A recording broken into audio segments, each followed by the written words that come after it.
আসসালামু আলাইকুম, সবাই কেমন আছেন? আমি একজন ফটো এডিটর, আমি ফ্রিল্যান্সারে কাজ করি। আজকে আপনাদেরকে একটা ছোট প্রজেক্ট দেখাবো, যেখানে দেখাবো যে সব কাজ ফটোশপ না, কিছু কিছু কাজ আপনার মোবাইল অ্যাপস বা ওয়েবসাইটের মাধ্যমে করা যায়। তো একটা ক্লায়েন্ট আছে যার কাজগুলো আমি ফটোশপ না, মোবাইল দিয়ে করি। একটা ছোট্ট একটা প্রজেক্ট দেখাবো আপনাদেরকে, চলেন দেখা যাক।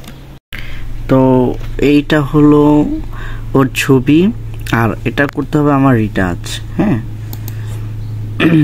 এই ছবিটা দেখা যাক। এই যে ছবিটা অনেক ইয়েলো হয়ে গেছে, তো এই ছবিটাকে রিটাচ করে ঠিক করবো আর কি। তো প্রথমে রিমিনি অ্যাপসে যাব, তারপর ছবি ইনহ্যান্স করে সেভ করব। এই ছবিটা স্ক্রিন ঠিক আছে, বাট আমার ব্যাকগ্রাউন্ড যে কালারটা সেটা একটু চেঞ্জ হয়ে গেছে। ব্যাকগ্রাউন্ড কালারটা ঠিক করতে হবে। এখন ফটোশপ নিয়ে বাকি কাজটা করতে হবে। মোটামুটি কাজ কমপ্লিট।